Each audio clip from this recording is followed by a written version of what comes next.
Increase your habits in very small ways. Now, this is one I think that's probably going to talk about tracking. And tracking is incredibly important in habits. It's actually something I'm not great at, especially with the job search. It's very difficult to track our habits in the job search because we only want to focus on the success metrics of I got a job, I got an interview, things like that. But we really need to realize that these small incremental changes are moving us in the right direction, even if it doesn't necessarily feel like it at every moment of every day. Jim Rohn, Jim is the guy who said, you're the average of the 5 people you spend the most time with. He says, success is a few simple disciplines practiced every day, while failure is simply a few errors in judgment repeated every day. If we think about it, we want to make as few decisions each day as possible. That should be the goal. I think that's why Einstein wore the same clothes every day. These little things add up over time. It's one of the reasons why I stopped drinking, because I was like, all these, like each glass of wine by itself isn't a big issue, but added up over time, over, let's say you're having 2 a day for 50 years or something like that, that you just like think about the quantity of it. Or let's just say it makes you 5% more tired in the morning. And you think about that compounding over time. It's just one of those things where I was like, I want to be more alert. Not even want to be. I need to be, because I'm a coach. If I'm not bright, if I'm not wide awake when we get on our calls early in the morning, you're not going to be super happy with me. So just little things, and eating well is the exact same thing. If I eat a bunch of Cheetos and crap food the night before, I'm going to be more groggy the morning of.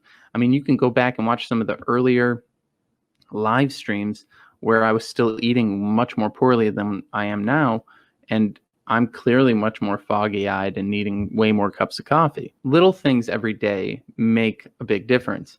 And I think that there's something that I like to focus on, which are what I like to call linchpin habits, the one habit that makes all other habits easier. So for me, a linchpin habit was drinking, right? If I cut that out completely, about 10 other habits got easier.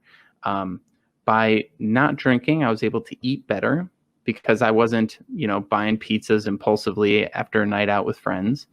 By cutting that out, I was able to work out more because I had more energy and I wasn't feeling tired and groggy and didn't have any excuses. I remember I would come home from work, have a glass of wine and be like, well, I've already had a glass of wine. I guess I'm not going to work out tonight. But once I removed that, I'm like, oh, shoot. I guess I have no excuse to not work out anymore. I got to do it. Now, I'm not saying everyone needs to do that. I'm just saying, what are your linchpin habits, right? What are the habits that you could change that make every other habit easier? Maybe it's waking up at a certain time in the morning.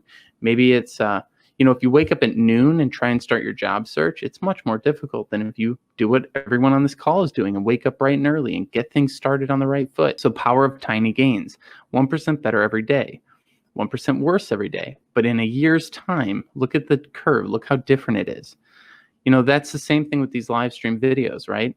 If I was just making one video a week or one video every other week or one video a month, I'm only getting 12. Let's say I'm doing one a month. That's 12 videos a year. I'm only 12% better at making videos and talking off the top of my head. If I make one every single day, I'm 365% better. If I'm 1% every single day, right? So these are things that we can do to have 1% improvements over time.